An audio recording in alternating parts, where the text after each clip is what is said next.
Alright, hello and welcome everybody to another cast in Alchemy League Season 7.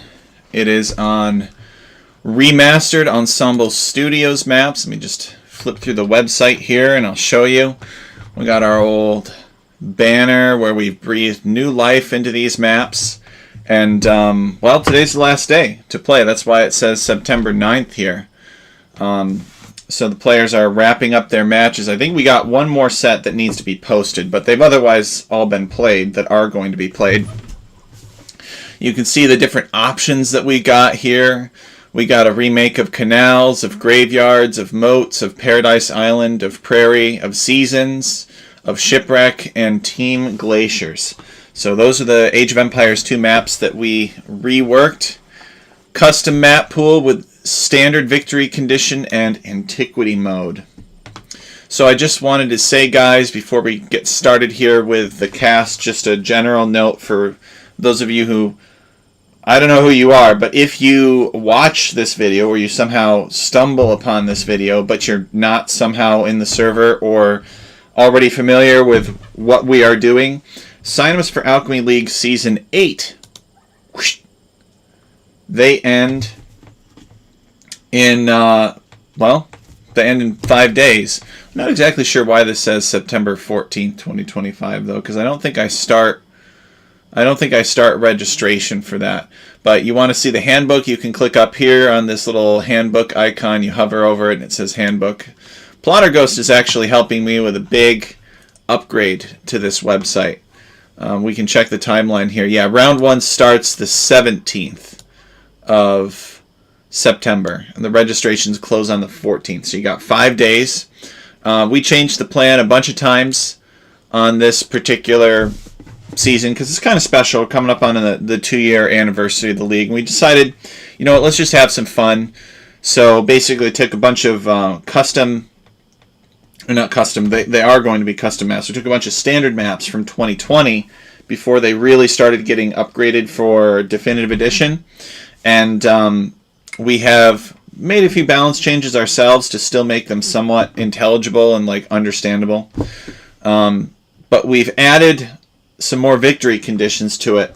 You know, we basically combined the maximum number of victory conditions: sudden death, regicide, king of the hill, all that stuff.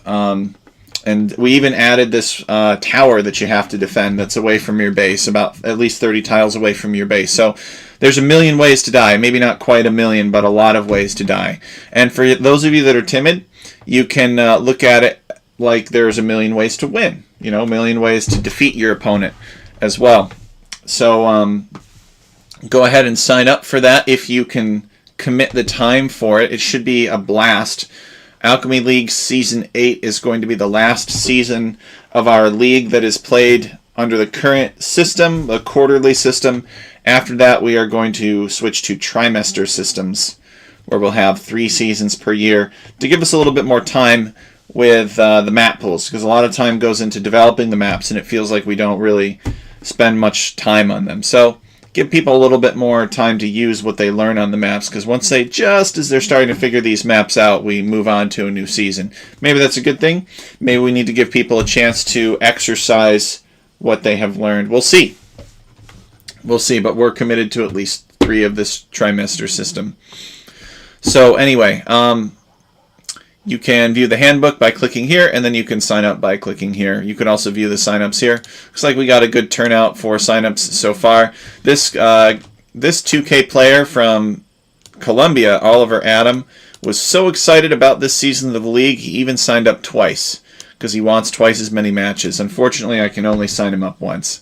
But got some good talent in here, and it will continue to grow as soon as we close out Season 7. People will hopefully see that, hey, you know, they'll reflect on it and they'll say, oh, that was a good experience, and they'll sign up for another one. A lot of times, you know, I'd say probably about 75% of our players in any given season of the league have played at least 2 seasons before this. So we got some pretty loyal folks. Alright, so anyway, we'll flip back to Alchemy League Season 7 here. And we're going to talk about a couple of the matches that we have for you guys. We've got Lion versus Plush Werewolf. And we have Flying Mouse versus Chipmunk. So we're going to show Lion versus Plush Werewolf first, even though it's from round 8. Because they're slightly lower elo. But really not very much. It's quite similar, as you'll see that we'll get into. So we're going to see a game on Canals, a game on Paradise Islands. We're going to see a game on Prairie and a game on Seasons. So we got some good variety here. The way that the map draft works is they have to pick the map of the round first, the featured map for that particular round, and then they take turns discarding maps until only one remains, and that's what they play on at the end. So let's go over the players real quick. Plush Werewolf is from the United States, and he is coming in around mid-1200s. Lion is also from the United States. I think these guys are actually both Mountain Time. And he is coming in around early 1400s, low 1400s. Chipmunk is right here. Chipmunk is 1390. And he is from Argentina, I believe. And then Flying Mouse is mid-1500s, and he is from Germany. So in terms of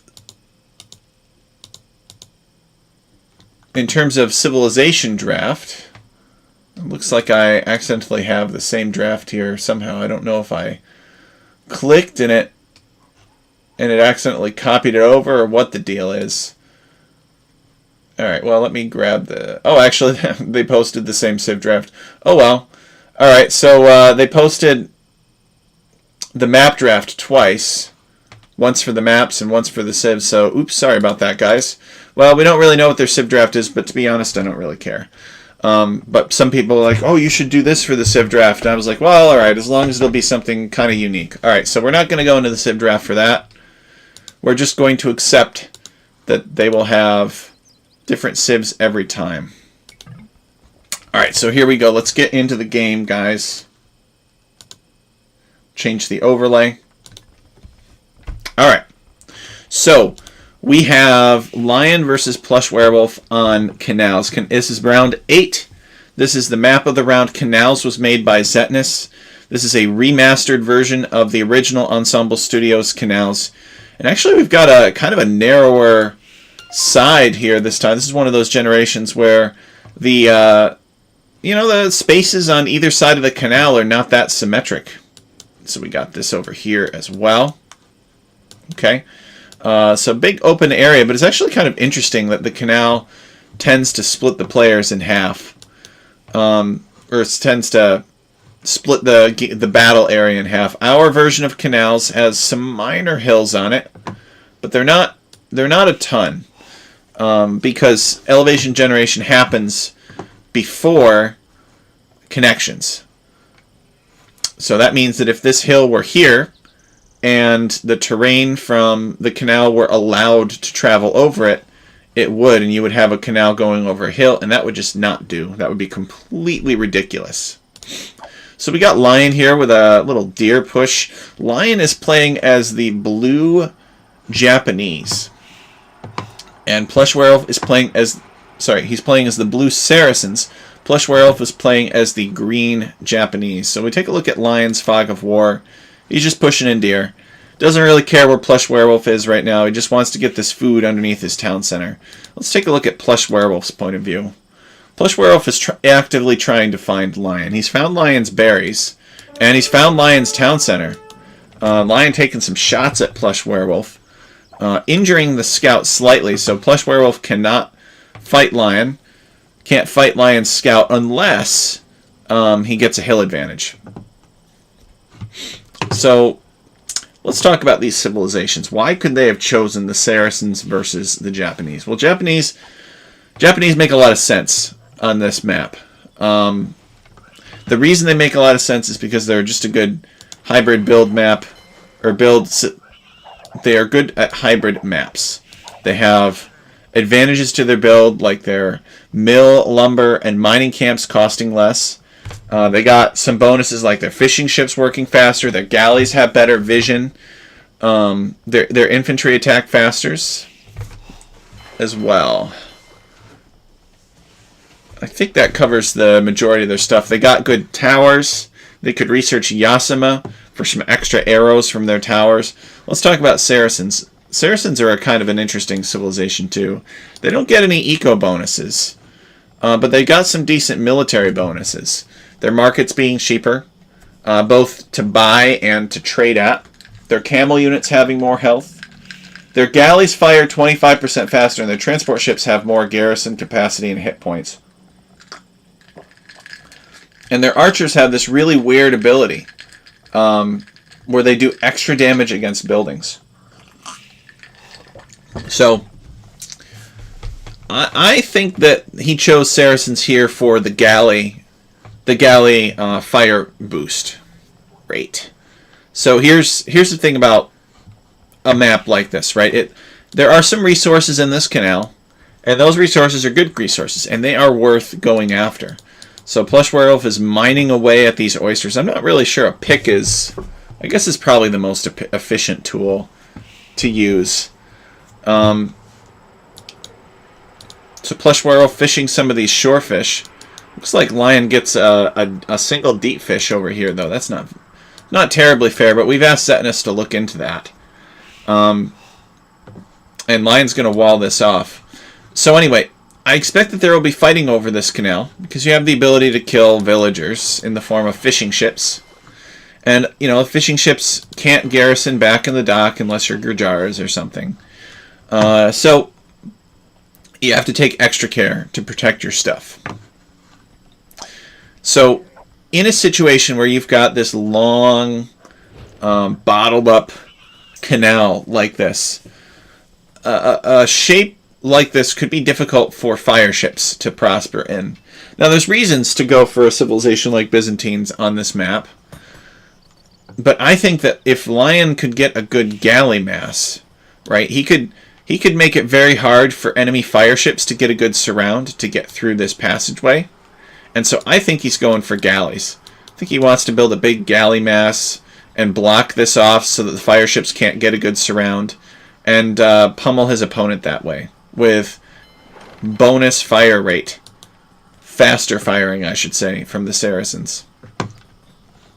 But who knows?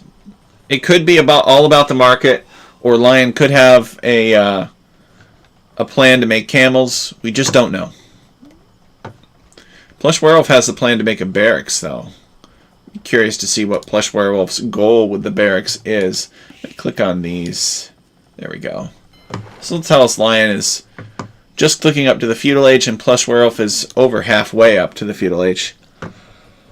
Now, right off the bat, I think Plush is kind of in a little bit of trouble, right? Because you can already spot a mistake. So Plush Werewolf knows, here's a gold, here's a gold, here's a gold.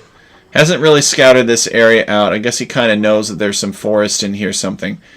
I think that it's a mistake. I think he should have built his house wall here, and maybe his barracks here, or included the gold in... Oh, look at this, how rude. In the wall. Lion is attacking Plush Werewolf's fishing ship. I guess Plush does have the oysters, and he's using the oysters to power a man-at-arms rush. And actually Plush has his militia here, and this is about to become a Japanese man-at-arms, which you cannot fight, so Lion has to withdraw. He's sending a villager to help out. Now he's going to fight. Plush pulling back, and so now this is a Japanese man-at-arms rush. So Plush very cleverly using the oysters instead of the gold in his base to get the drop on Lion with some man-at-arms. And that scout goes down very quickly because they're Japanese man-at-arms. And I think what Plush needs to do now... Imagine if Plush could build a tower right here. Right up against this gold. That would be pretty awkward for Lion, right? He's got man-at-arms pressuring his buildings. He's got tower pressuring his villagers. Oh, I don't think he realizes that he's in. I don't know. It looked to me like Plush Werewolf was in. Lion stonewalling. Does not want Plush Werewolf getting in. But a tower could shut down the oysters. It could shut down the gold miners. And Lion not paying attention here. These man-at-arms are going to get in. He pulls back, but actually it's Plush that's not paying attention. Plush could have run in just right then and there, but he was too busy managing his economy. And now Plush walling off like this. Okay, Plush does recognize that there's some gold in here. Please tell me that Plush has scouted this gap, though. He has not. So hopefully Lion doesn't get in this way. And there's also a hole in the wall here. So Plush maybe saw that man-at-arms. Nope, he did not see the man-at-arms go through the hole. So Plush Werewolf massing some man-at-arms here. Lion is going archers. He's got something in this archery range. And I think now it's time for Lion to eject from the archery range. The man-at-arms should be going for the villagers, though. They shouldn't be going for the dock. So Plush has got a total of 6 man-at-arms. And I don't exactly know what's going here. Okay, here he comes. So he is going to fight this. And he's just going to focus on destroying the fishing ship. And Lion feeling very threatened. He throws down a tower.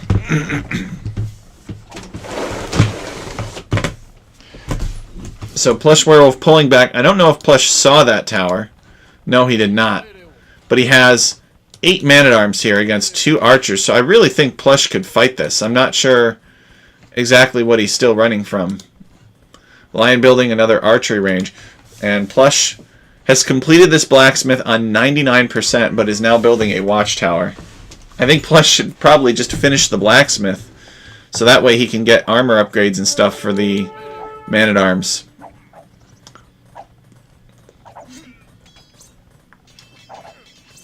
Lion choosing to fight this, that's a big mistake.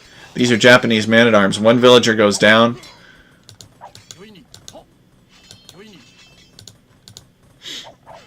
This is not looking good for Lion.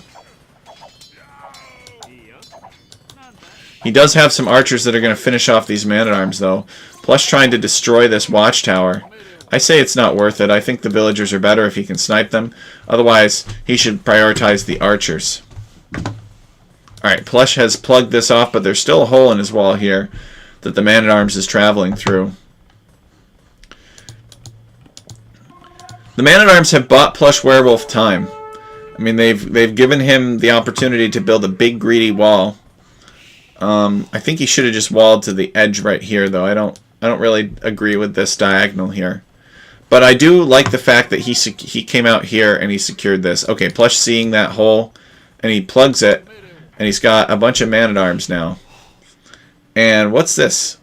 Lion is moving forward with some villagers. Plush has just completed the tower.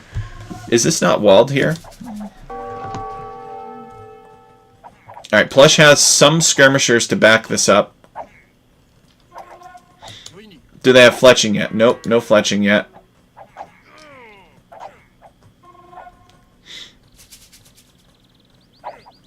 These villagers are going to fight. No, don't fight! Plush Werewolf would love to kill their villagers.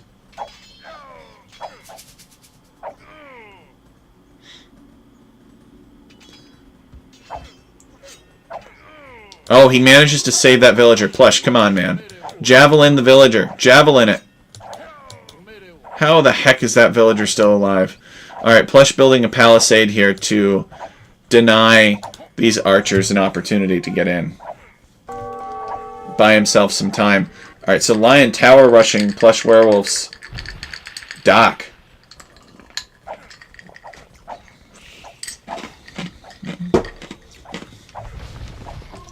Plush Werewolf needs some more skirmishers or something. He's got 5 massed up so far. Lion working on this palisade to try and get in. Alright, here come the archers. I think Plush has got a scrap. Now, you know what Plush needs is a demolition raft, actually. Boom! Could you imagine?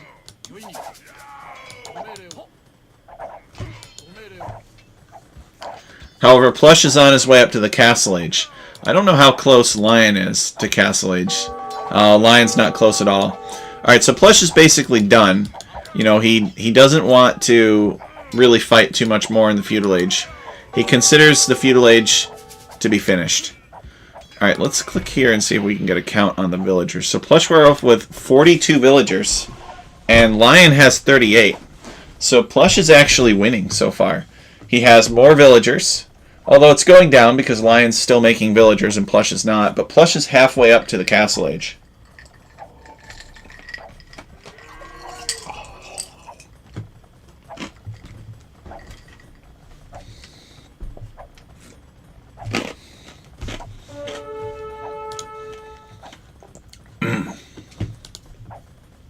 Oh man, just I think I swallowed an ice cube, but it went down the wrong chute. Well, that happens sometimes. So with this tower on his dock, Plush is really going to struggle. Yeah, the villager can just run through the oysters. He probably should. No, Plush. All right, the villager goes down because Plush doesn't see it.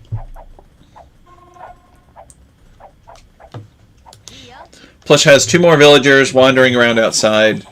I'm wondering if these are intended for... Oh, Siege Workshop. Well, when you have... I would build that Siege Workshop here. I think that Siege Workshop is a bad idea here. Here's why. Because as soon as these archers are done with the tower, they're just going to go straight north. They're going to go straight north. Now, in his defense, Plush has got a lot going on. He's got a fire galley here. It's chasing off the galley of Lion. And these archers want a piece of this oyster mining villager. No, Plush, don't send her back. Lion finishes her off.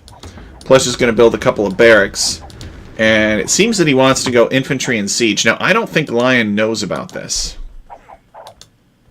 Yeah, Lion doesn't know that Plush is building out here. He's mainly focused on just destroying Plush's naval activity. By the way, I've known these guys for years. Long time. Big supporters of the community. Oh no, Lion has decided to go over here. I'm wondering if that's... No, Lion actually does not know that this gold is here. So this is kind of blind for Lion. He has no idea if there are any goodies over here. But he's going to find that this is full of goodies. Being Saracen archers, they take down the gate quite quickly. However, Lion sees that the skirmishers have redeployed and chooses not to go in.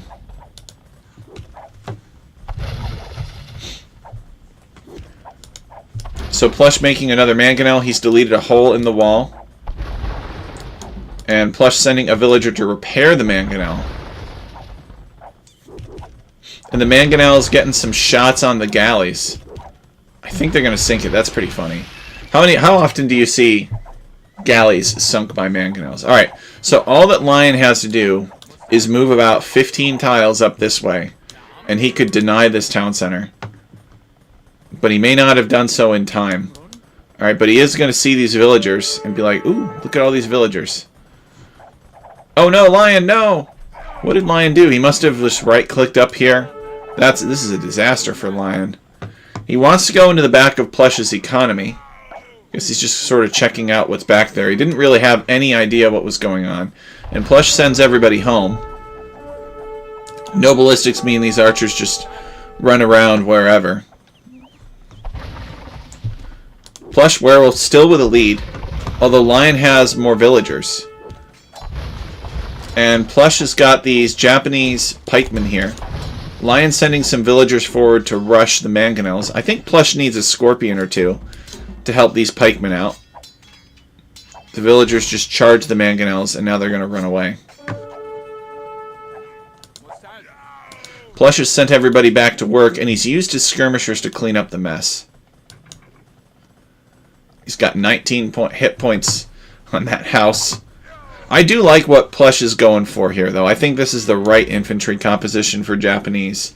You know that you're facing a fortified opponent. You know that mobility is not really a big deal because the fight is literally just in this area. Especially if people do a good job of walling up, which Plush appears to be doing. He's building a gate, a stone gate. Lion is now in the castle age and he is going to build a castle. Lion's been collecting stone. And he does not want Plush advancing this way. So I think what you do then if you're Plush with this castle here, and Lion's actually got a decent, wall off in this location. He might be able to push around this way. Basically has two options. He can shift the attack to happen from here, because there are still some valuable minerals and such that Lion wants to protect. Plush trying to keep these pikemen close by to this mangonel to make sure that his mangonel doesn't get sniped.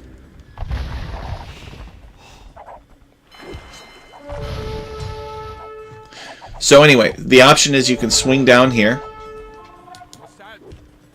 Lion sending the knight to deal with the skirmishers. Or you could potentially cross up here and you could change the angle of attack to over here.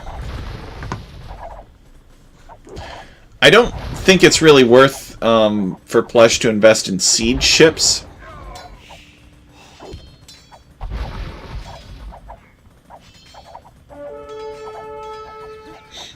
Because you don't really get good siege ships until... Well, I was just watching that. Lion trying to snipe this mangonel. Plush is going to kill what's left of these archers. You don't get good siege ships until the Imperial Age. So... And Lion has built a lot of towers in this location. He really does not want Plush threatening his fishing. There's a lot of arrows here. These are Saracen towers, so they're not really particularly special. But towers do get an inherent bonus against ships. Now all of that could change if Plush Werewolf. Let's say that Plush Werewolf managed to destroy this and drop a castle or something right here. Or right here, but I think that's what Lion's afraid of. Oh, what do we got? So Plush is actually going to drop a castle, but Lion's ready for it, so Plush has to drop the castle here instead. Lion's sending some knights up. This is kind of a disaster. His army is down here, but it's not really fighting very effectively because Lion is protected here. And I think Lion's going to deny this castle. Every single one of the villagers is being attacked right now. Yeah, Plush could not afford to have this castle denied. He should have quick-walled the villagers, but I don't think he realized he needed to.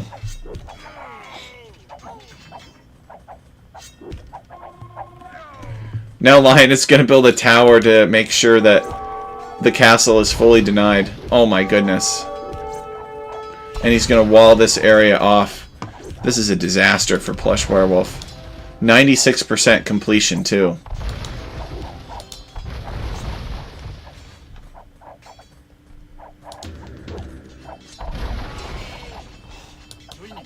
Plush sending his pikemen. He could honestly build a transport ship maybe and sneak past these galleys.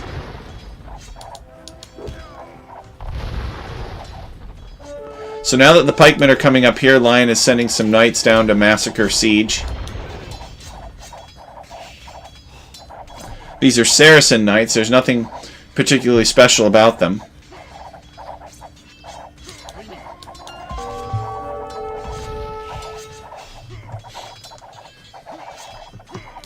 Alright, so Plush has managed to ram down, I think, one of these towers and all of the buildings in front. It's just the castle that's left. He's got some skirmishers attacking the villagers, but it looks like these rams do pretty much have free range. Lion has not tried to micro the villagers against the rams.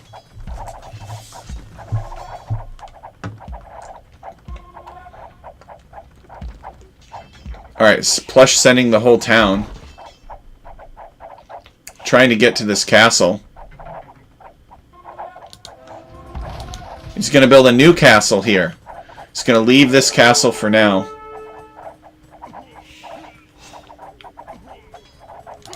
Lion is going to build a castle here himself.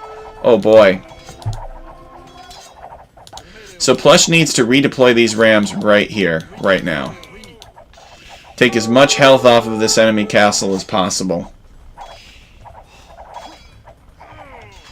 I mean, his rams would literally be fighting under the protection of his castle. So, you know, it's basically free. Your opponent needs a mangonel or something to stop the rams.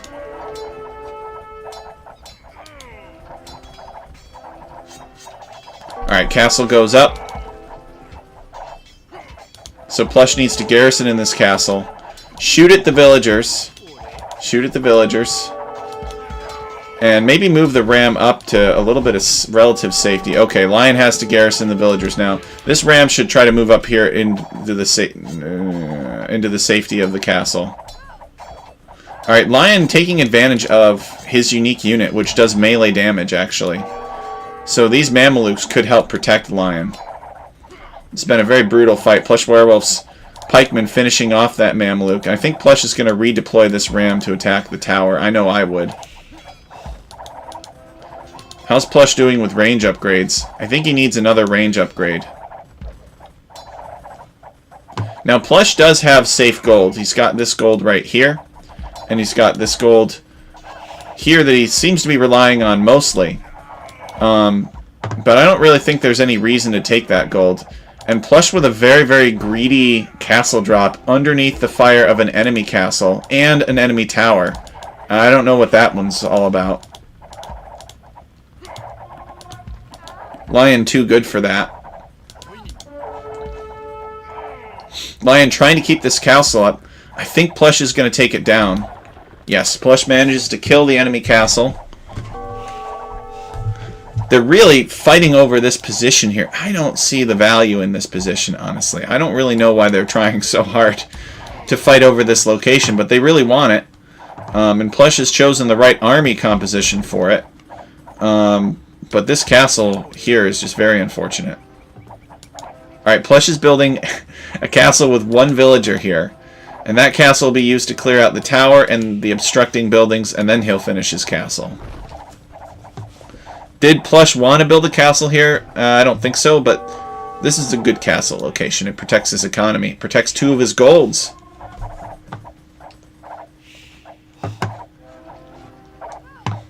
Lion is on his way to the Imperial Age. Plush Werewolf is nowhere close. I can tell that they're having fun, at least. Having a fun game with Plush Werewolf being a little bit too greedy in some places.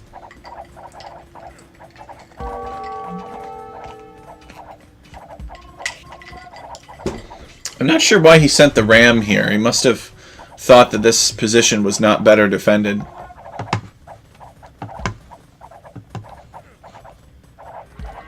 Okay, now he's going in with the pikemen to help out.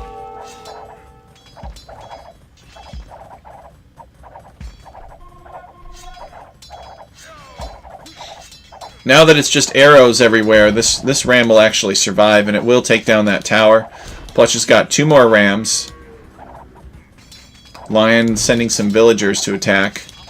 Plush needs to garrison in a ram. He needs to coordinate the infantry with the rams. You know, don't attack here if you're not attacking here. And don't attack with these rams if you're not going to attack with the pikemen. Pikemen entering the zone of control of the castle. Let's check villager high. They're actually only 6 villagers apart, which is like less than 10%. Now all of these pikemen go down to the archers, but the rams are going to finish off the tower. Lion has just upgraded them to crossbowmen. So Lion nearly Imperial Age now. I think he's going to go into Arbalister, and I think he's going to get Chemistry too, and get Bombard Cannons, and Plush will be in big trouble when that happens. Plush is nowhere near Castle Age. Plush's attack didn't really rattle Lion's economy very much because Lion poured towers and buildings and castles into this location and just ate up Plush Werewolf's attack.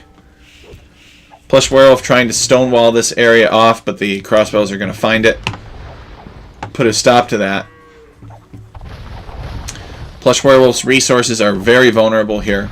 He should recognize that Lion isn't going to see anything over here, and he's going to swoop in on this gold. So Plush really needs to get out of here. This is not a safe location to take any resources. He should be pulling these back, and he should be stonewalling this shut immediately. Okay, but these skirmishers are not going to cut it. Villagers are going to go down one right after another. Plush has got a defensive town center here. This could help. But the problem is... Oh! He is going to secure this area. He's worked up enough skirmishers that this area is secure, but at great cost. So now Plush will... Yeah, Plush is sending some villagers down here to build this. And he should finish the stone wall too. The castle is working on the house. Does 5 damage per hit. Oof. Lion's Trebuchet is working on Plush Werewolf's forward castle. And Lion's Archers and Mangonels are working on some of Plush Werewolf's forward buildings. Plush is about to click up to Imperial Age himself. He has 83 villagers to Lion's 100 villagers.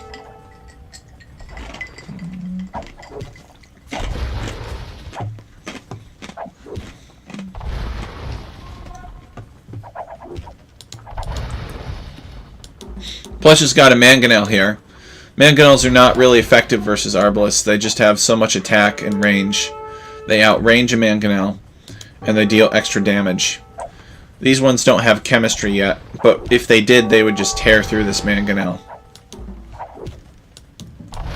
Lion deploying these trebuchets forward. Plush Werewolf with a decent attack ground there, actually. So these trebuchets are now going to work on Plush Werewolf's very rear castle. He does not have a further back castle than that. I'd like to see Plush Werewolf lean into ships a little bit more. He could potentially have some fires burning these trebuchets down. They'd be highly effective against the army that his opponent is making. Plush Werewolf's castle will go down before he reaches Imperial Age, I predict. He's not repairing it, although he has stone miners in stone.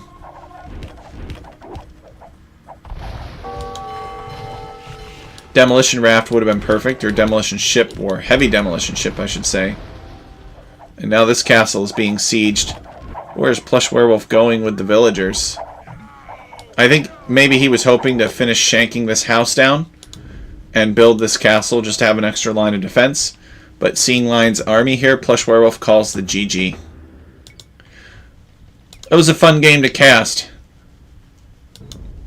Plush invested heavily in Castle Age, but it did not pay off. He was not able to do the damage that he needed to justify that investment.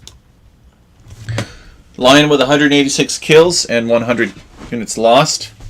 Plush raised 15 buildings and lost 11 of his own.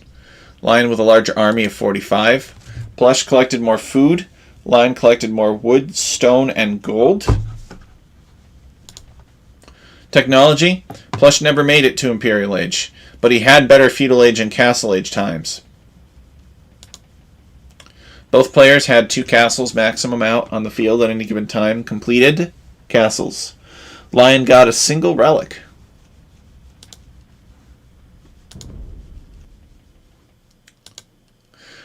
So game 2 is on Paradise Island. Paradise Island was made by TechChariot and RD Magico.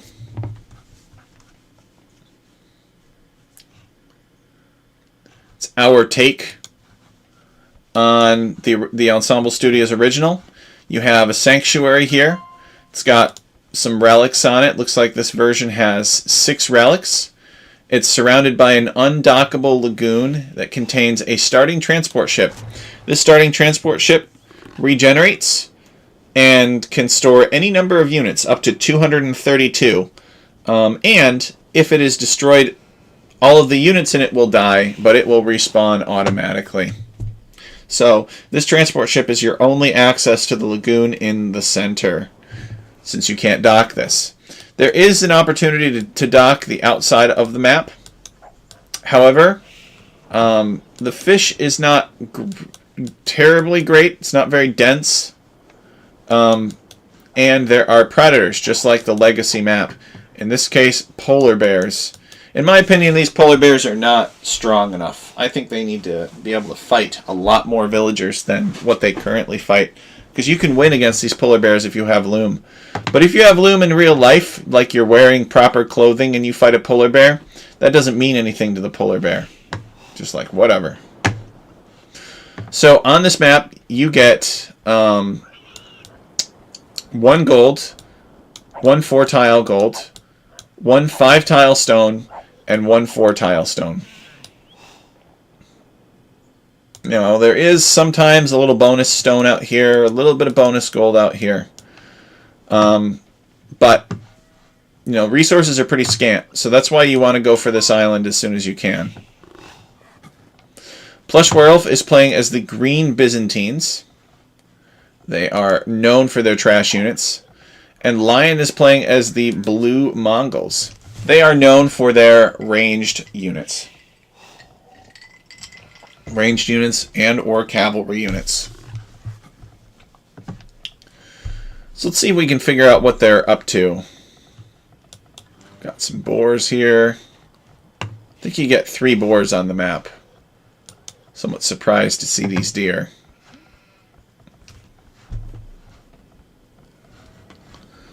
Neither player has docked so far. It's a little bit tricky. You send a villager out here to dock, and the polar bears go after you. So you have to get loom first, unless you're very careful. We have seen some crazy builds, I gotta say. We've seen Niaz come out here and be a micro nerd and just like kill the polar bear with his villager and scout. Get no loom and have most of his health. It's crazy. But most of us would get loom first.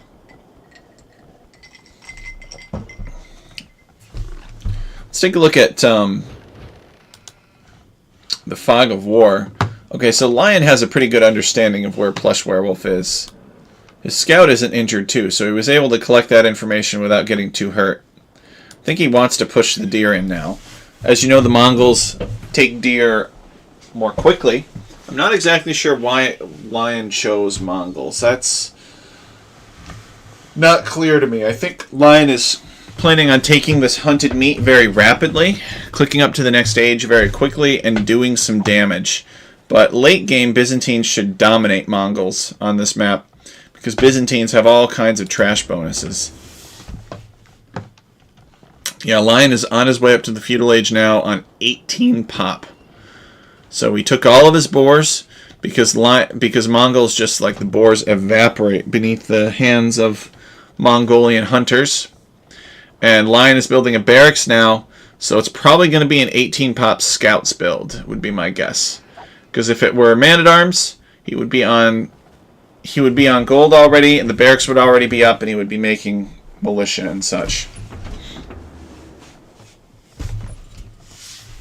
And Plush hasn't gotten this boar yet, which is kind of interesting. So Lion's going to send this hunter out to steal it. I don't know why Plush hasn't gotten that boar. He probably did not realize that you get 3 boars on this map. Wait, what? Oh, the boar going out of Lion's line of sight, so he sends the villager back. Plush is here.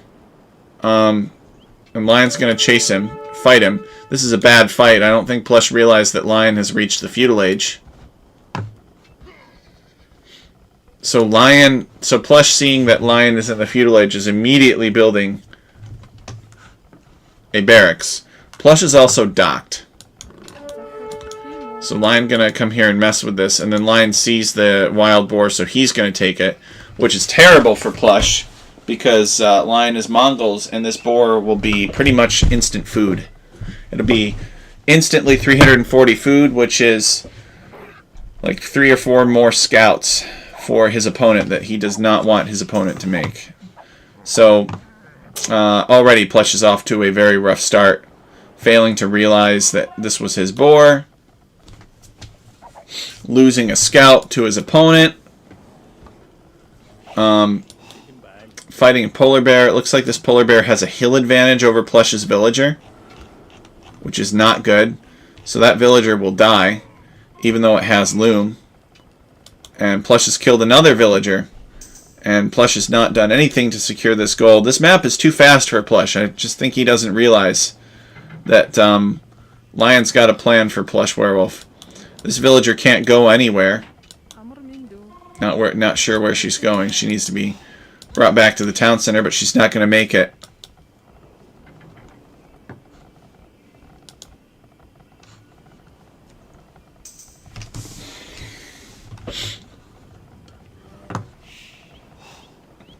Alright, so Lion realizing there's not much more to do over here, so he's going to come and he's going to look for more prey for his scout rush.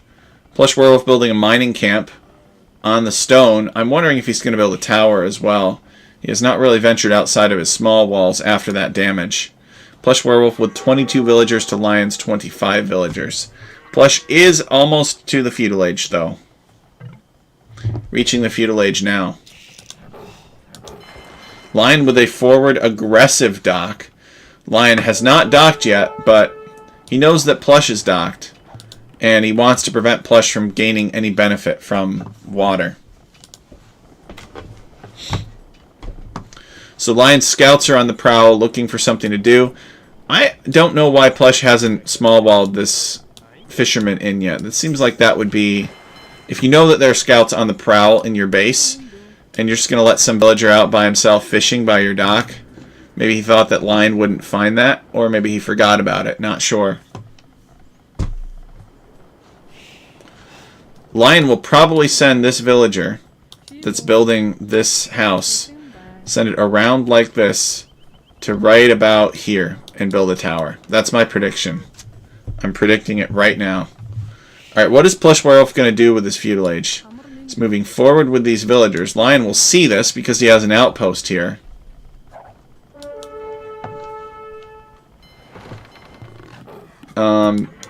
Plush, what is this? Alright, I think he's built a spearman. There's a spearman in this barracks. He ejects the spearman to scare off the scouts. And this bear comes out. I don't really know. What in the world? He's building a tower here. So maybe his plan is to like secure this area with a tower and build a lumber camp here. This area is not worth defending. I don't really understand why Plush is interested in this area. So I guess we'll just have to stay tuned. And maybe time will tell us. So 3 of Plush's spearmen are chasing this villager toward Lion's base. Plush manages to kill one of the scouts, and he does manage to scare the scouts off. I don't know what this tower is doing. Alright, let's keep watching. Plush is still on stone. Oh, alright. I think I know what's going to happen. Plush is going to build a tower on Lion's Gold. I think that's it. I think Plush knows where Lion's Gold is. Yep, he knows. Now, Lion is wise to this too. He can see it because Lion got Town Watch. So Lion's going to counter tower. And Lion's tower is, well, it's not better. In fact, it has less hit points. It's got 850 compared to 1,000. But what makes this tower unique is the fact that Lion had a bunch of villagers building it. So this tower is up for now, but it will go down. It'll get shot down by Lion's villagers. So it only buys Plush Werewolf a little bit of time. Let's change to Plush Werewolf's Fog of War. Got 150 stone, so he could afford to build another tower if he wants. And Lion actually deleting the house, and he's just going to shank this tower down because he doesn't have the time to wait for it. And Plush should just build a tower here, because Lion doesn't have the stone to build another tower. But he's looking for a juicier resource collection spot. Maybe he's looking for the main gold, but there is no main gold. And Lion is going to come here with 11 villagers to villager fight Plush Werewolf.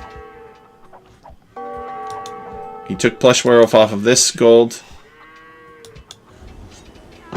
And the Lion is helping Plush, but Plush sees that it's GG. Calls the GG. Plush really, I think, not understanding the map.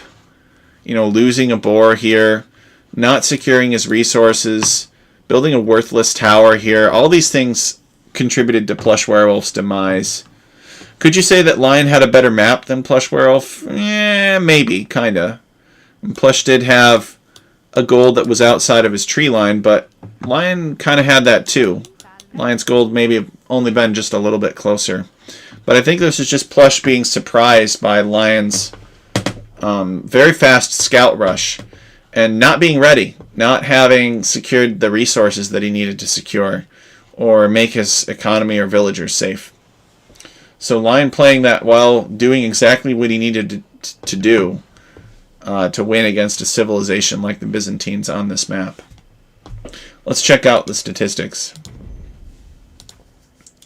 Lion with 14 kills, 3 deaths, 1 building destroyed, and I think it was Plush Werewolf's tower. Largest army of 6 to Plush Werewolf's largest army of 5. Plush with more stone collected. Lion with more food, wood, and gold collected. Lion with an 8-minute feudal age time. Just really, really hurt Plush Werewolf a lot. Explored most of the map too. Lion villager high 38 to Plush Werewolf's 29. So that was Lion versus Plush Werewolf. I thought that was a pretty good set. Lion clearly more familiar with the maps, and he was able to use that to his benefit. Now let's check out Flying Mouse versus Chipmunk.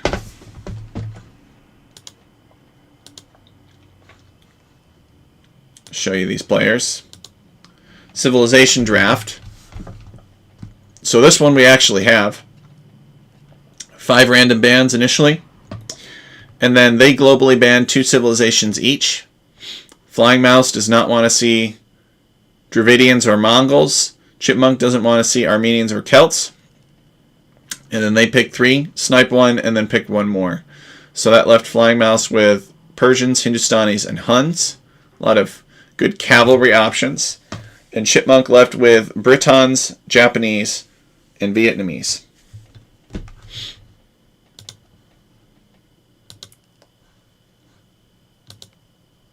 All right. Let's jump into the first game, Prairie.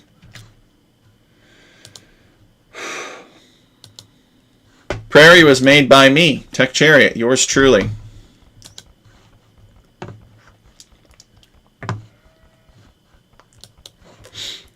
It's basically just like the classic map. You got 2 of these deer patches. You get a couple of berry bushes underneath your town center. You get 2 kind of medium-sized forests, and otherwise, not very much stuff. You got a lot of open, rough terrain out here. This version of Prairie is our Greek version of the map. The original version, too, if you will. That's how it started out. It started out as Libadi, and then I really liked the concept, and I decided to build it into different biomes and such. Because it was originally made a long, long time ago for the Return of the Rising Eagle Cup with sea bass. And that never happened, but I hosted a season of Alchemy League on the Greek maps. And they were pretty well received.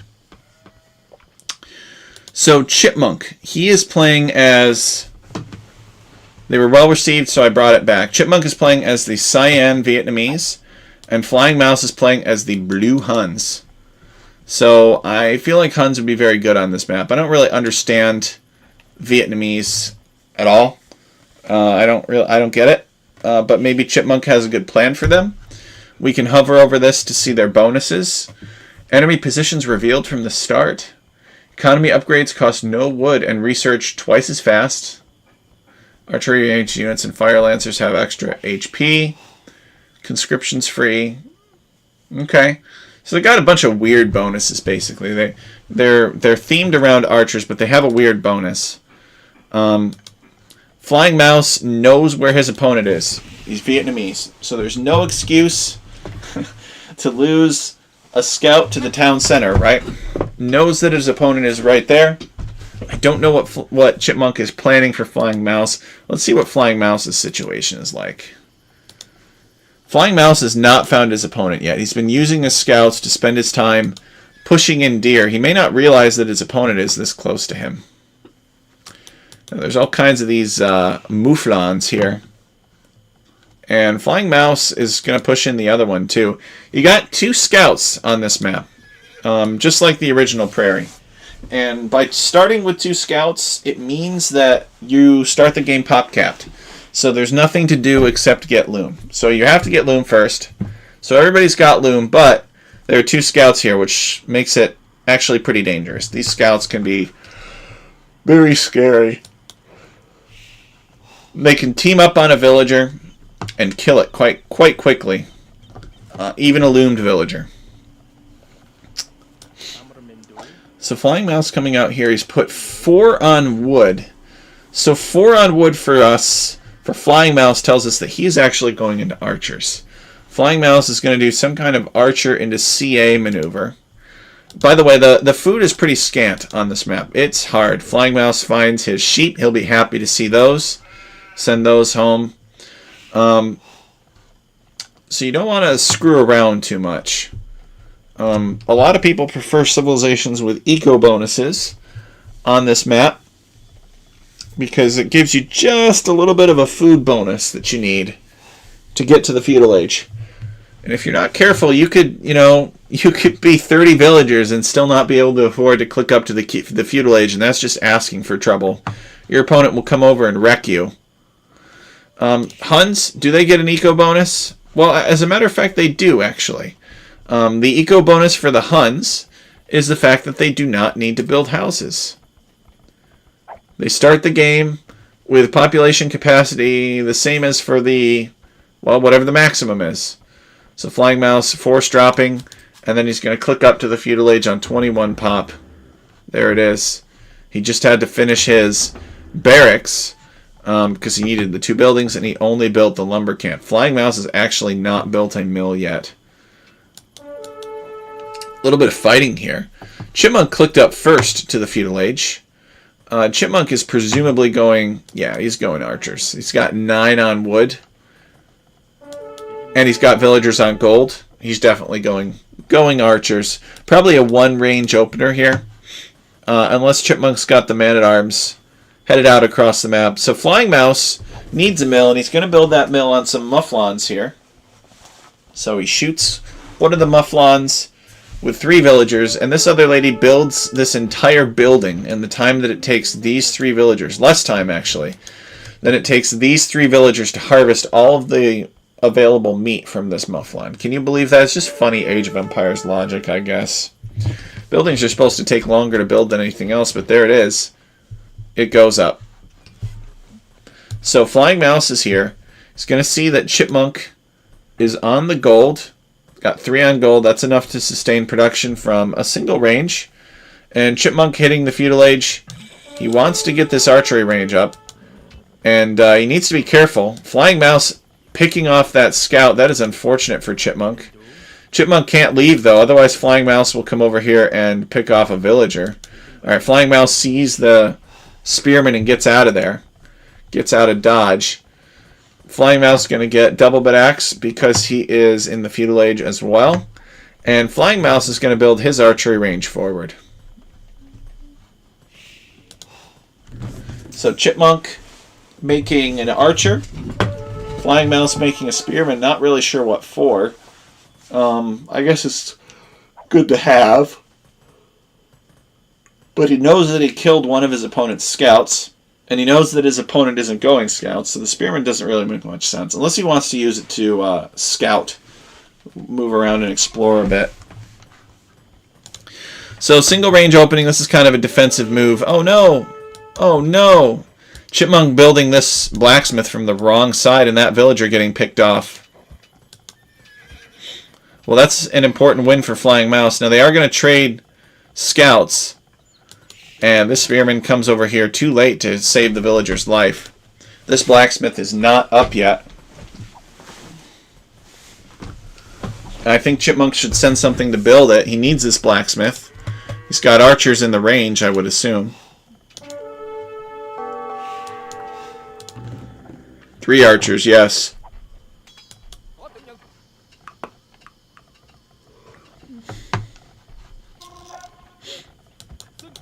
So Flying Mouse has taken Chipmunk off of his gold. The good news for Chipmunk is that he has another gold back here that he can go to.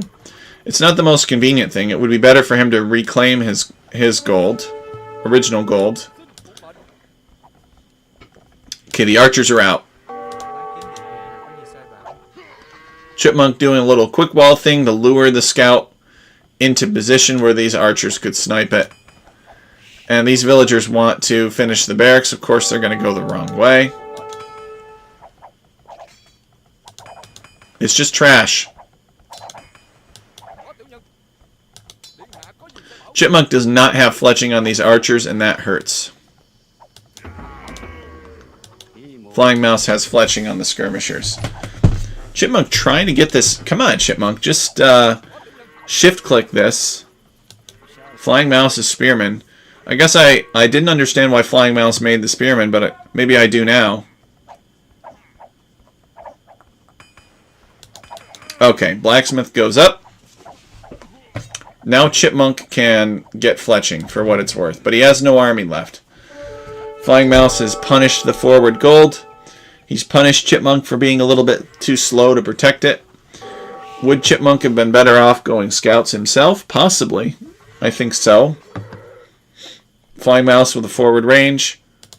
Forward blacksmith. Because he has this area secure, he can kind of go around and hunt here however much he wants. And there's a lot of hunt opportunity because these players start relatively close together. And the hunt has to avoid players by a certain amount. So there's actually quite a bit. Alright, Chipmunk trying to finish this wall, but Flying Mouse is going to get in. Chipmunk building a tower on his wood line. I don't think I like that tower. I think Flying Mouse will just camp the base of the tower. Within the tower's minimum range.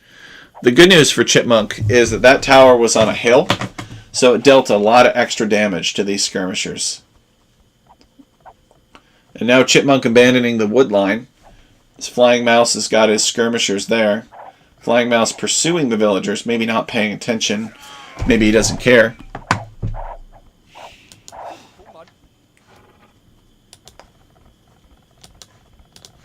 Flying Mouse building a market.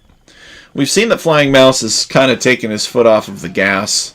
Seems like he's just making skirmishers now. Wondering if Flying Mouse is considering clicking up to the next stage, but he's not really anywhere close in terms of resources. In fact, Flying Mouse has no gold at all. he's only now building a mining camp to secure it. So Flying Mouse is actually happy to just run around with skirmishers and be a pain in the rear. Try to hurt Chipmunk as much as possible. Now these are just skirmishers, so they don't deal too much damage to the villagers. But it's just one more thing that Chipmunk has to cycle out. 34 villagers against against Flying Mouse is 39. So Flying Mouse definitely with an economy bonus over Chipmunk.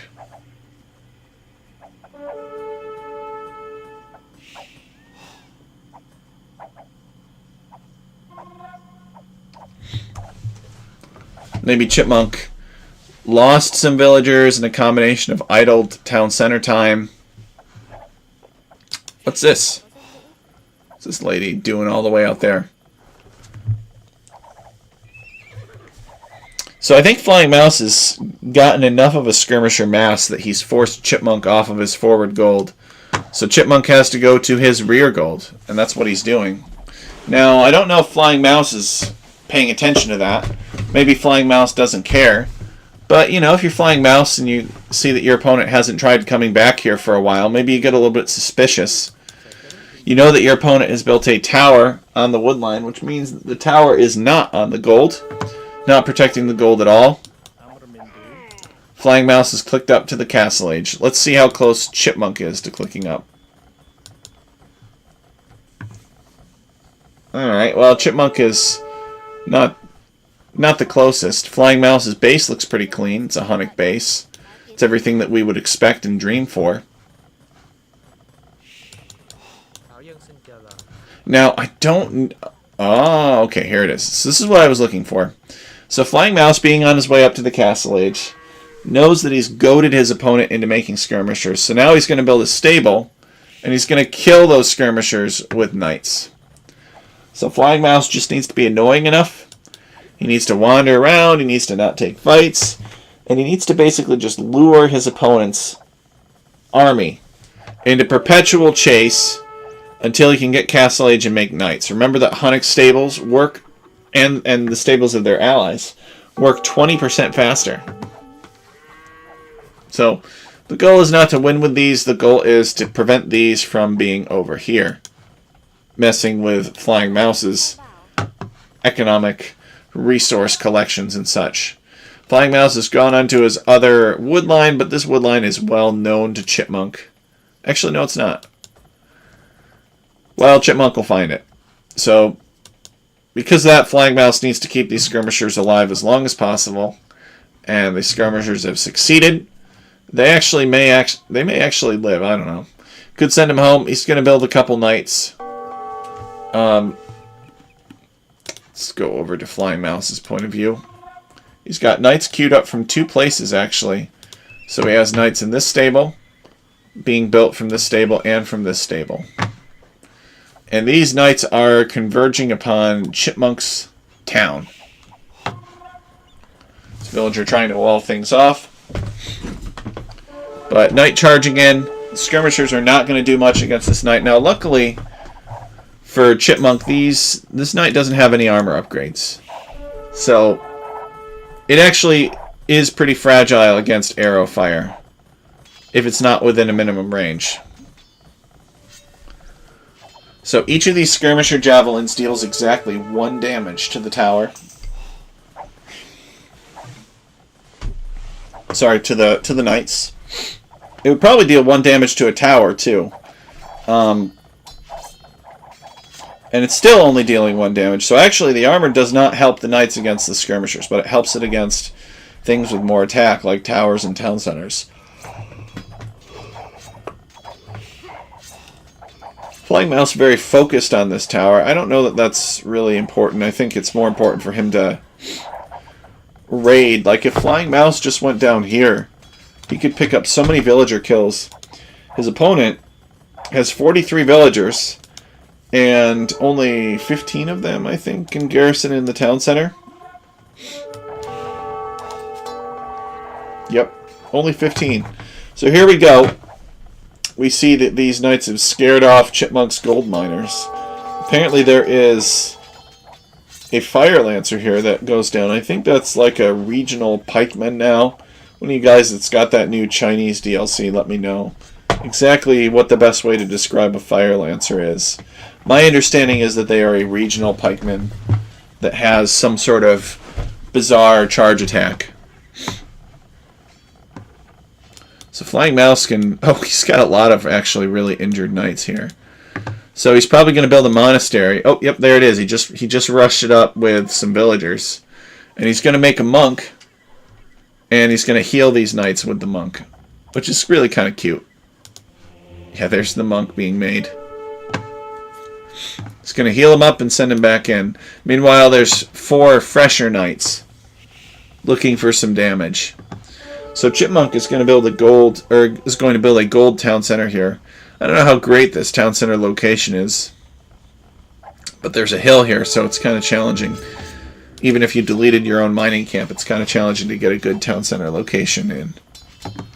But actually, a better town center location would be right here. But Chipmunk doesn't know about it, I don't think. Actually, he does. He does know about it. He could have built a town center right here. Oh well.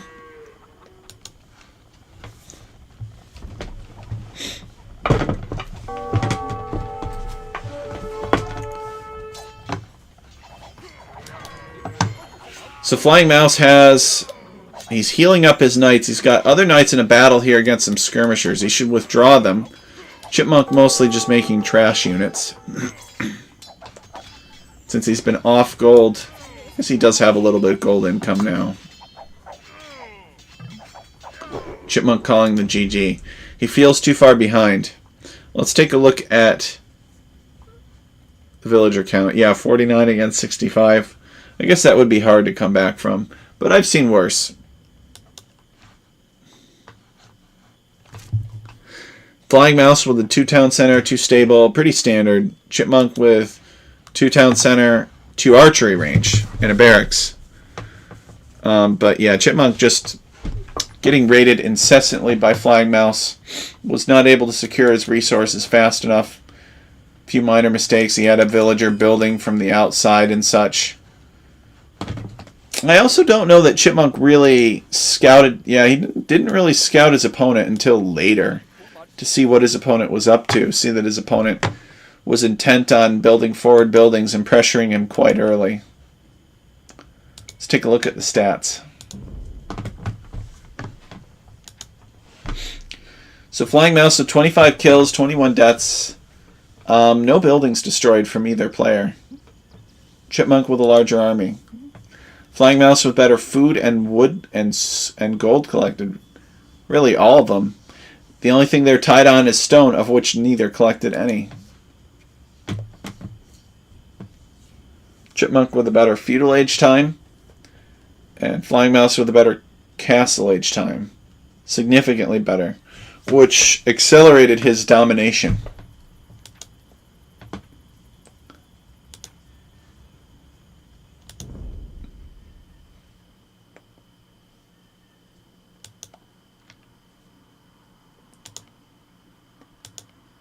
Okay, so we just saw Prairie.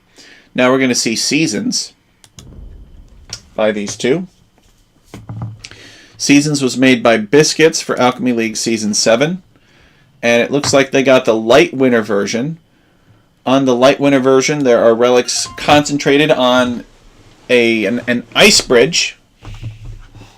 There's an ice bridge here, and I think each player gets 1 relic assigned to them as well. So here's 1 relic for Flying Mouse and Chipmunk. I'm not sure where Chipmunk's relic is. Oh, here it is. It's right next to his gold. Just hiding there. So we got Japanese versus Persians. You know, this is kind of our mega random for the season. Every season we have a map that's just a little bit weird, a little bit different. It's got all kinds of different versions and such. Flying Mouse pushing in his deer. Because you don't really know what the river is going to do, right? You don't know what the season is. Sometimes this river is completely frozen over and fishing is not a part of the map. Sometimes the river is entirely shallow and units can cross anywhere. Sometimes the river is entirely deep and completely flooded out, and you cannot get across except with a transport ship. So it really just all depends. Otherwise, it's very much like Highland in a sense. Highland, but the river can be doing anything. So Flying Mouse sending 4 to wood. We're probably going to see a 5th sent to wood. That's pretty common with hybrid style build orders. Flying Mouse has not gotten loom yet. Where's this lady going? See, he's probably going to build a dock now. I don't recommend that, but Persians do start with some extra wood, so maybe you can. She's going to build a house first. Yeah, generally on a civ like the Byzantines, where you don't get an eco bonus, you have to put 5 on wood originally, starting out. So Flying Mouse is probably going to build. I thought. Nope. Okay, here he is. Oh, there's a boar right here, and he doesn't. I wonder if he sees it. I hope he sees it. He's going to build a dock here. Chipmunk is coming out to do the same. See, both players kind of having the same idea. Wait a second. Does Flying Mouse... He doesn't know. He doesn't see this. He's going to see it now. So Chipmunk building a house. Chipmunk has not gotten loom. He needs to not stray too far from this villager if he hasn't gotten loom. Oh no, Chipmunk. No, no, no.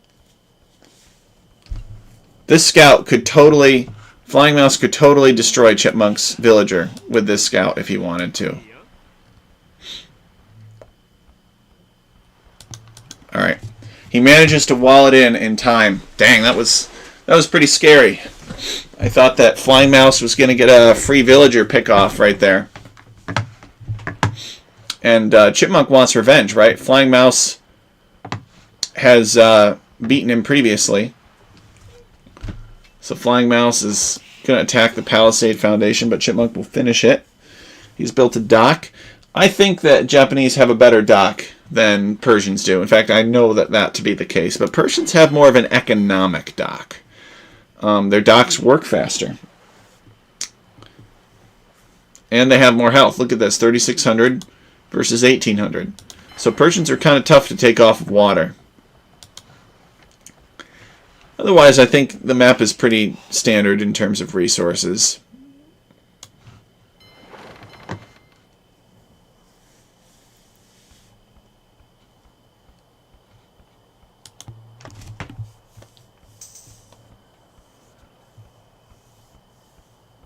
Japanese, more options. Earlier in the video, we talked about how Japanese galleys have better vision.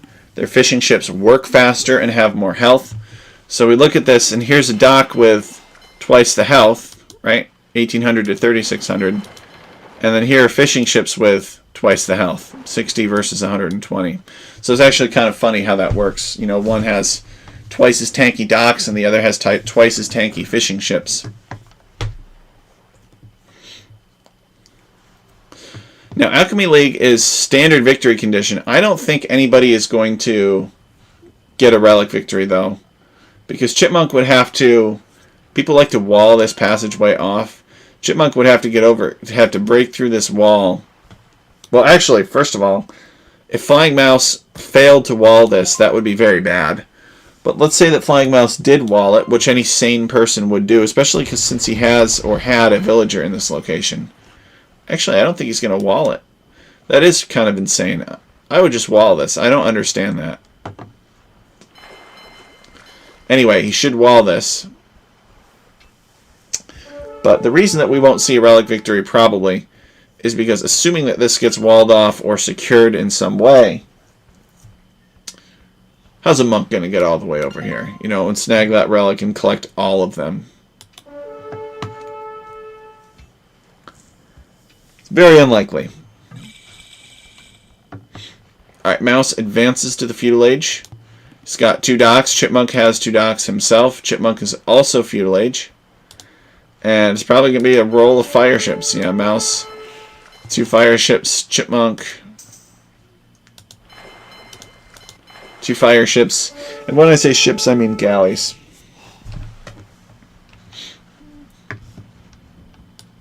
What is this? Chipmunk just kind of scouting around looking for some more fish, I guess. So Flying Mouse might get out and have a little bit of the drop on Chipmunk, if you will. But Chipmunk's fishing ships are tanky. But they have roughly equivalent fire galleys. Chipmunk's sending this fire galley back for repairs. Villager's going to repair it. You can expect that their economy is basically archer resources with fishing ships on water and a couple odd villagers taking meat underneath the town center. That's pretty standard for a fire ship type build, as you can see. So Flying Mouse microing that fire ship back to try to pull Chipmunk's fire ship out of range of the repair villager. And it almost worked too. Both these fire ships are pretty weak.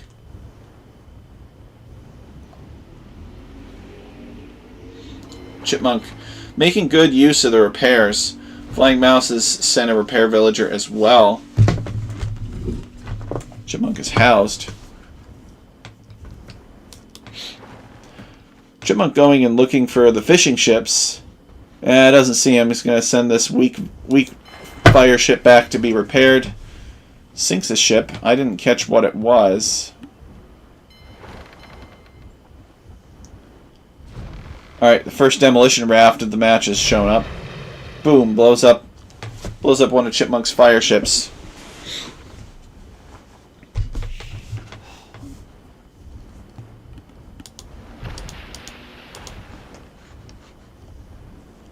But basically just them fighting over water. Chipmunk's going to build a demolition raft himself.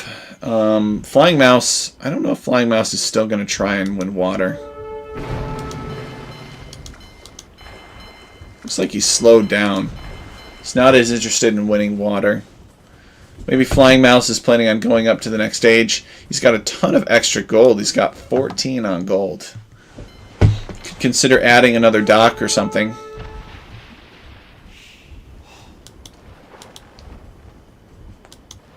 Demolition raft here for Chipmunk. Boom. Blowing up Flying Mouse's fire galley. Alright, Flying Mouse is going to commit. He's got 2 more fire galleys under construction. Chipmunk building a blacksmith. Trying to keep these fire ships alive. They're running for all they're worth. They could delay the fire galleys a long time.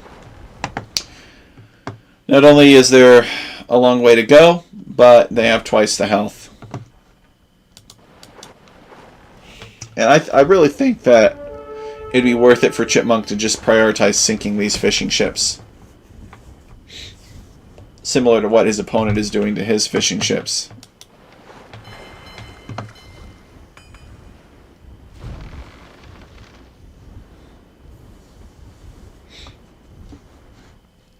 Well, the train comes back to its original point.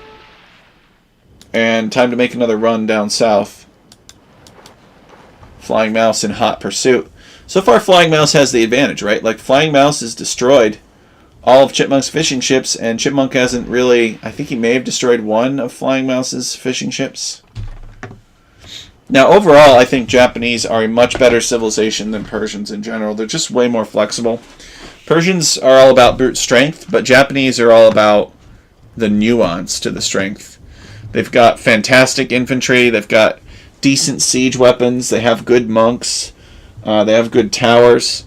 You know, they're really good at that late Imperial Age crawl where map control... They're not really known for their mounted units, for their mobility, whereas that's what Persians excel in.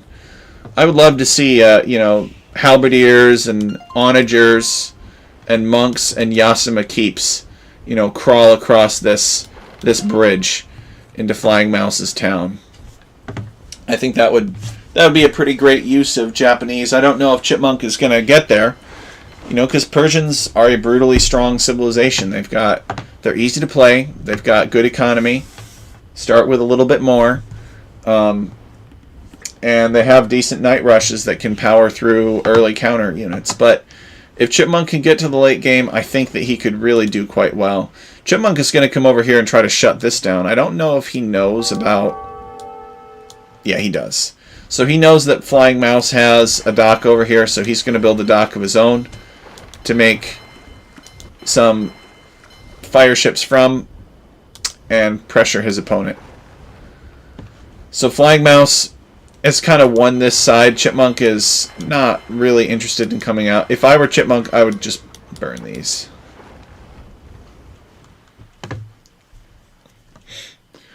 Alright, now Chipmunk is almost to the castle age. Flying Mouse is halfway up. This is, I don't know what I think about this lumber camp. I would build it a little bit closer to the forest, but that works, I guess. Alright, Chipmunk Castle Age, what's he going to do with it? Anything special? He's adding a stable. I'm wondering if Chipmunk is just going to make a few Japanese knights to just run around and cause trouble. Now, Flying Mouse has spotted this dock, and before Chipmunk even ejects, he has already started with building a fire galley and working on the dock. So Flying Mouse is paying attention. Chipmunk continuing to contest water here. But Flying Mouse is very determined. He's got 4 fire galleys, just kind of waiting in this dock. I'm not really sure what they're waiting for. Seems like he's... Okay, he ejects them now. He gets one good pick off. Here's the demolition raft. Does some decent damage, and now he's going to take the fight. He destroys another fire galley. And this is more than I think repair villagers can handle. So Flying Mouse a little bit overwhelmed here. And all of Flying Mouse's navy goes down, and Chipmunk gets the fire ship upgrade. So now I can start calling them fire ships correctly. Flying Mouse still on this side with some fishing ships. Chipmunk just sink the fishing ships, man. He's going to go after the dock instead. He's just going to let... Even though he's got the upper hand on Flying Mouse on this side of the river, he's just like, no, I'm just going to let these fishing ships do their thing. I really just want to destroy docks and attack only enemy naval military.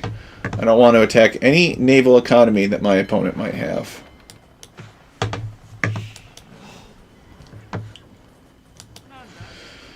So Chipmunk with 2 Japanese knights of his own chasing off Flying Mouse. Got to send this boy home, though. He's done a good job of building this wall, but he's on the wrong side of it. Alright, Chipmunk's starting to think about the relics. He builds a monastery. Definitely a good idea, right? Alchemy League standard victory condition.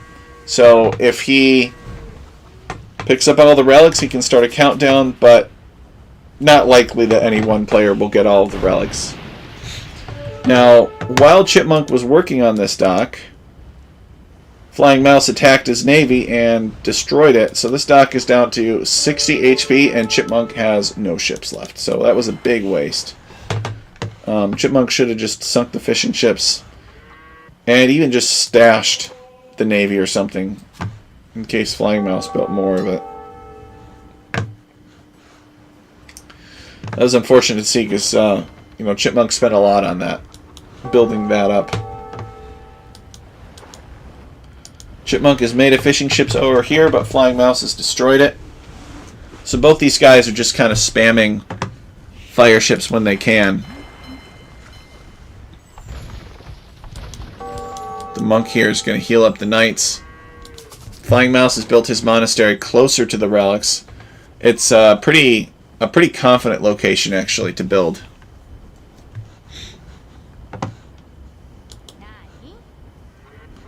Alright, what is this from Chipmunk up here?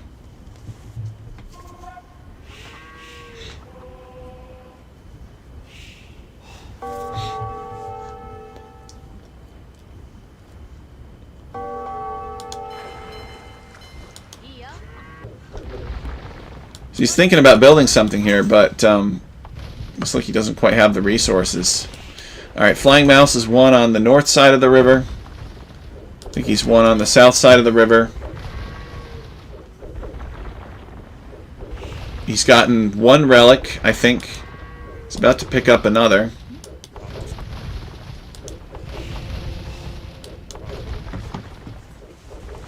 And where's Chipmunk? What's Chipmunk doing?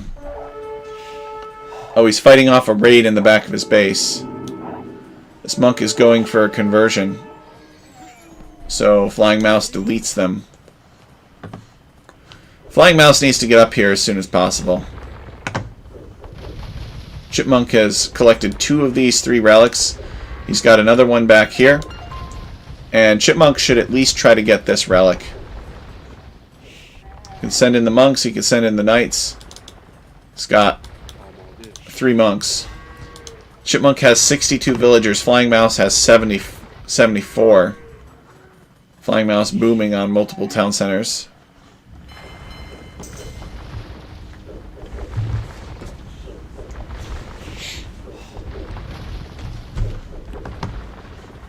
But Chipmunk not really... He's not even going for it. Flying Mouse is going to get this relic here. And so Chipmunk is just going to get this relic here, maybe? Yep, looks like he's headed toward it with his monk. And that's enough for him. It's simply enough for him to prevent his opponent from getting a relic victory. But he should consider the long-term implications of giving away the relics like that. I think he had a chance here. I really do. I mean, maybe mix in a light cav or 2 or a scout or 2. You know, like, he totally could have overwhelmed these Persian monks. Persians are not known for their monks. Consider the long-term implications of this, though. Like, let's think this through. How do maps like this one generally play late game? What happens? What happens is somebody builds outposts and houses and stuff like that all along their bank so that they see what's going on, make sure their opponent doesn't land them, anything like that. And then there will be 16 barracks here. It'd be a gather point set right here.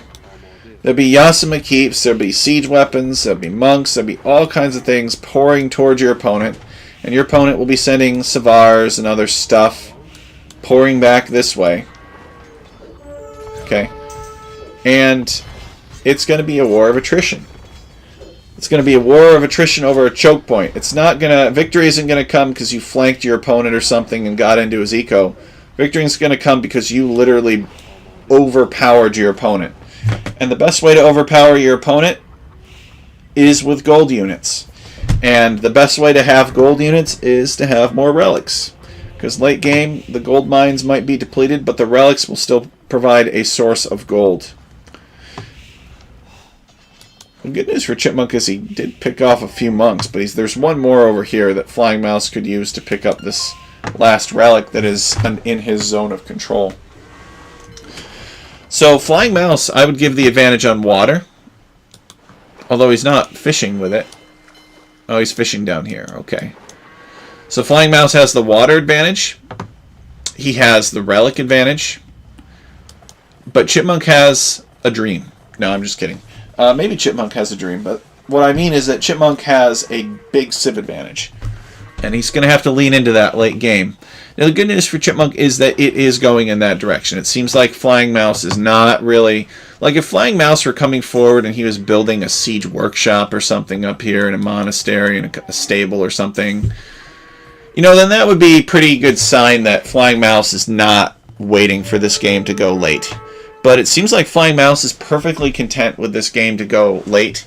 You know, he's looking at it like, I got a bigger boom with fishing ships than my opponent. And it's true, he has 114 to 95 villagers.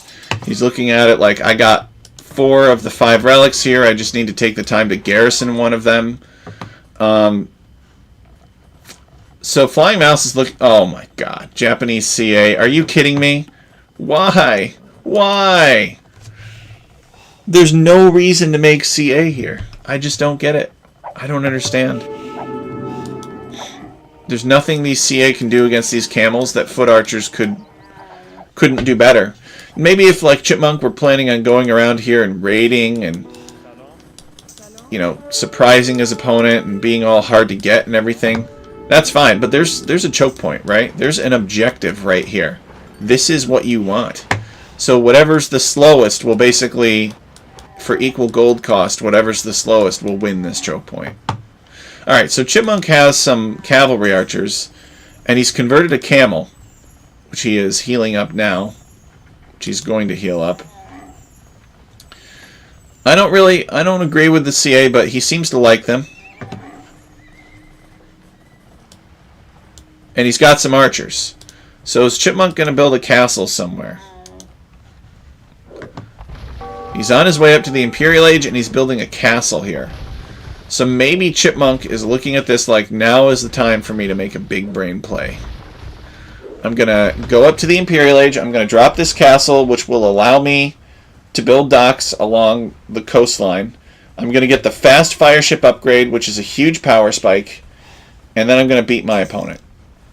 I'm going to clear him off of water. He's going to take huge losses. And life will be great for me. Maybe that's how Chipmunk is looking at it. Problem for Chipmunk is that Flying Mouse is going to be Imperial Age first. Flying Mouse will probably research chemistry first thing upon hitting Imp. It's what I would do. Research chemistry. Does he have a university, actually? If he doesn't have a university, then the first thing that he'll do is build a university. Alright, Flying Mouse walling this off. I think Flying Mouse, if he's not going to get all the... he should take the time to relocate these relics to someplace safe, like back here or something. Yeah, I don't see a university. Let's see if we can find one with shortcut. There it is. Yep, getting chemistry first thing. He's going to get cannon galleons, and he's going to work on this castle. And he's just going to destroy this castle for free. I don't know why Chipmunk built this here, because Chipmunk is not even building docks. To be fair, there are not a lot of good dock locations here. Okay, here comes Chipmunk. He's going to build some docks. He's going to try to take back water. I don't really think it's worth it anymore when people are fully boomed, but he wants it. So he's going to go for it. Flying Mouse, in the meantime, getting Cavalier, getting the final armor upgrade, all that good stuff. Chipmunk continuing to make CA. Flying Mouse has walled this off. As you know, I complained that it was behind the monastery, but the presence of this wall is a good thing. I mean, why not? It's literally easy, right? It costs 100 stone, and for the cost of 100 stone, you can prevent your opponent from ever getting in here and screwing with you, right? Now, that's not to say your opponent can't build a dock and like transport over, but look at this. Flying Mouse has left these ships to guard the shoreline, just to make sure that his opponent is not going to build a dock over here. So it's pretty clever. Now Flying Mouse, he's got these ships here, so he knows that his opponent's trying to take back water with these docks. Chipmunk gets the range upgrade, and Flying Mouse has some cannon ships that are now working on the docks. Cannon galleon sailing across from the other side. I don't necessarily know that that was fully intentioned when the map was originally made, but it is what it is. Players liked it. So Flying Mouse is charged in here with his Cavaliers, and he's tearing down Chipmunk's castle.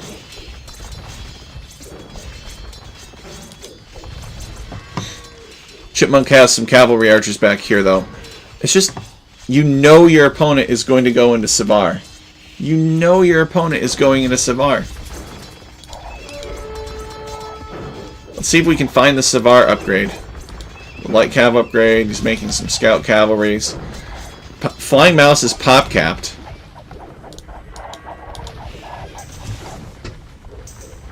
Persian Savar are super paladins. They are amazing. Very powerful units. Alright, so Flying Mouse basically destroying this castle and all of these docks for free. Chipmunk microing the cavalry archers and killing 3 Cavaliers. Scouts coming in like they own the place. Flying Mouse is not going to raid, though. He's going to just look around, I guess. Chipmunk walling this off, trapping the cavalry archers in, but also trapping the cavalry archers out, trapping the raiding units in.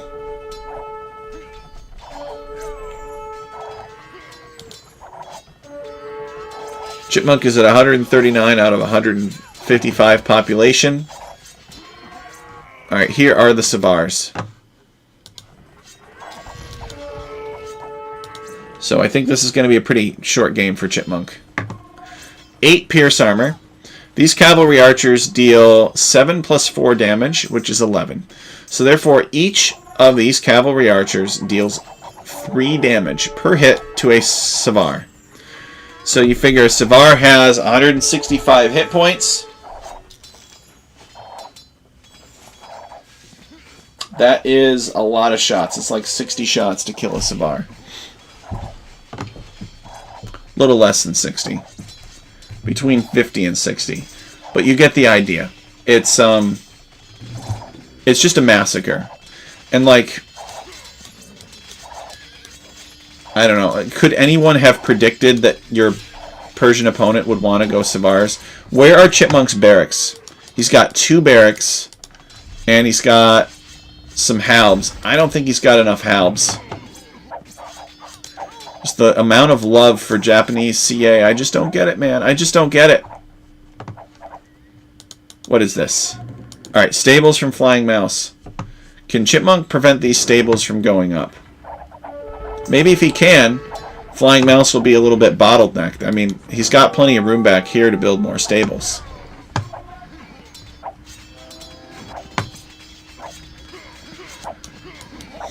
There are Halb. The Halb are chasing away the mounted units for now. These halberdiers are afraid of the demolition ship, though, and rightfully so. Alright, Chipmunk is going to build a castle here.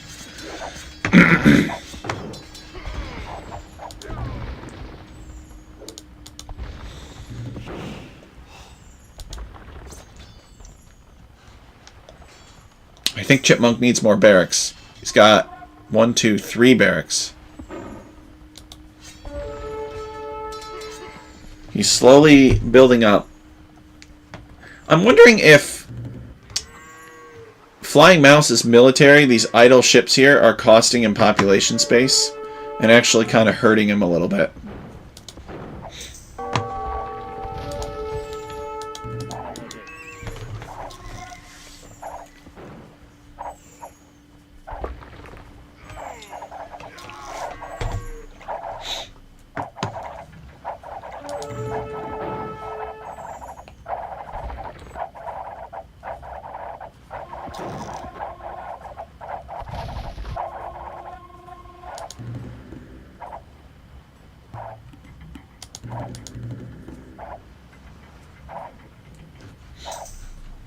Flying Mouse staging for another attack.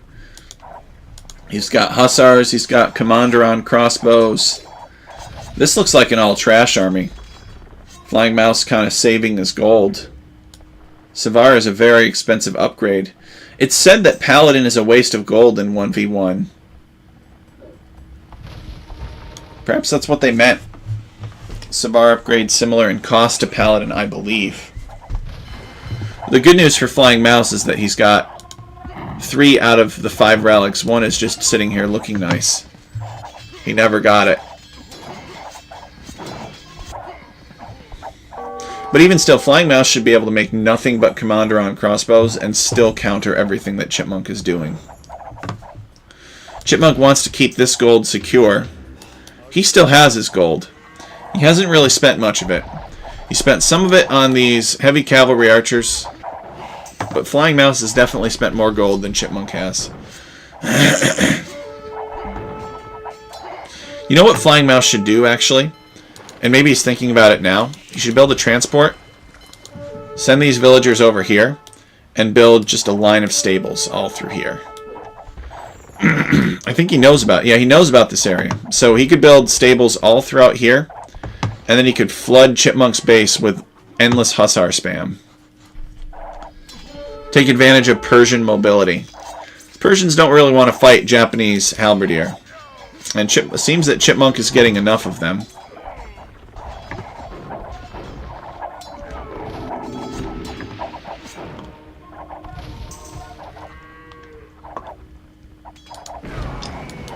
Demolition ship looking for a kill. Only gets a couple of halb, though. Chipmunk has built these Yasima keeps here, and he's building another one. A stable, and he's building a monastery. Presumably to heal up his units. Not exactly sure. He did get that relic. Yeah, it's in his monastery.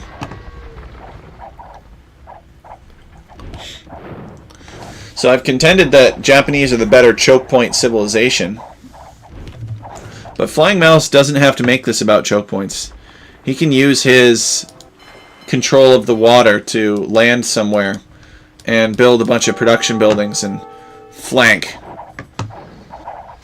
Flying Mouse, or Flying Chipmunk. Or just Chipmunk. Chipmunk destroying Flying Mouse's attack. Flying Mouse has created some cannons to help him out. That could be useful against the heavy cavalry archers.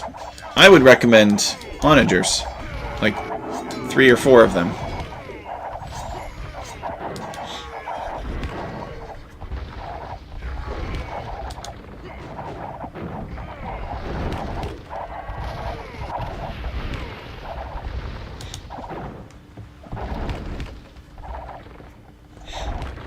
Flying Mouse still with a score lead. Chipmunk building a defense. I don't know why he's built so many monasteries, though. Does he really need that much monk production? Pulled back the heavy cavalry archers. This Yasuma keep goes down. It's got monks hopping in and out of these keeps. I'm not sure what they're for. Aha, Chipmunk is getting redemption.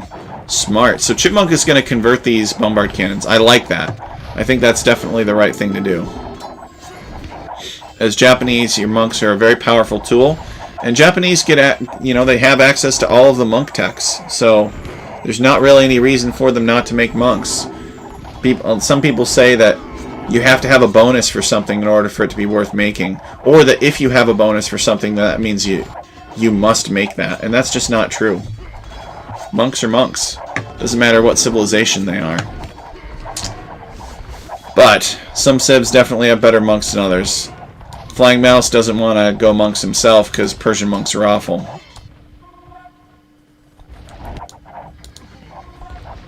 So this game is kind of evolving the way that I expected. I don't think Chipmunk is going to really make much more in terms of CA. So I would be surprised. Let's check and see his production queue. He is making more cavalry archers. Well, it's kind of a waste of gold. Flying Mouse is spilling in.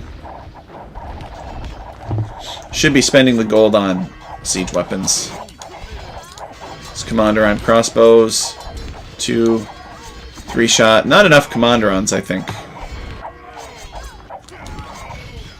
Some hussars coming in to help out. The front of Chipmunk's base is on fire.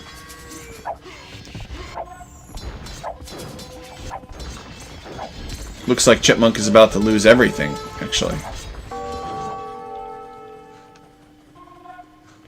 But yeah, I would say for Flying Mouse that these ships are not needed. Chipmunk says I'm running out of steam. Indeed he is. And Chipmunk calls the GG. Yeah, the cavalry archers are just not a good fit here for what you want to do, right? You know that you're fighting over a choke point. He was kind of starting to do the right thing with towers and getting redemption and making pikemen and stuff, but he needed siege weapons instead of the cavalry archers. The siege weapons would have flattened these commanderons, and he could have converted the bombard cannons. He really could have made a good stand here. But he went CA instead, and he never used the mobility that he paid for out of those CA. Flying Mouse, to his credit, knew that he could push through as long as Chipmunk was making strange choices of units, and he did. I was expecting Flying Mouse to build some stables or something like that, but he didn't. He just powered right through. Persians are a powerful civ. I mean, did Flying Mouse get value? And Flying Mouse made some mistakes too, right? And it's kind of easy for us to see looking at it. Flying Mouse ending this game with 1,300 gold, but how many Savars, right? He got the Savar upgrade, and then Chipmunk just made a bunch of pikemen, and those Savar were pretty worthless. So Chipmunk was actually had actually prevented Flying Mouse from really going Savar himself. He spent all this gold on it, but he didn't really make the Savars long term. He was making trash units. These commanderon crossbowmen, hussars, and siege weapons with occasional ships sprinkled in. So You know, Flying Mouse had a pretty gold light army himself. And he was saving it up, which is why he had so much here. 8 on gold later. Still, no relic capture. He didn't capture this relic. But Flying Mouse did a good job of getting eyes on all the potential landing sites, too. You know, he built houses here, he built docks here, he had ships along the bank. So I really liked how Flying Mouse did that. Flying Mouse with a very commanding performance for these two games. Chipmunk with slightly more kills than deaths. Flying Mouse with many more buildings raised than loss. Chipmunk with more conversions and a larger army. Flying Mouse had the much bigger economy, though, with the exception of stone collection. Flying Mouse had better imp. Chipmunk had better feudal and castle. Flying Mouse and Chipmunk both built 2 castles, but Flying Mouse had more relics captured and more relic gold. Villager high of 161. So I thought that those were some pretty good games. I really appreciate those that came in and checked it out. If you liked what you saw, you're going to love Alchemy League Season 8, which the maps themselves are based on, you know, they're based on standard maps, but they have added win conditions, which I think is a lot of fun. So it'll be a fun way to celebrate 2 years of doing Alchemy League. So guys, thank you so much for tuning in, and I hope you enjoyed the games as much as I did. I'm going to try to do one more cast from Alchemy League Season 7 in the coming days, and then we'll be on to Alchemy League Season 8. So thank you so much for joining, and I look forward to seeing you again soon.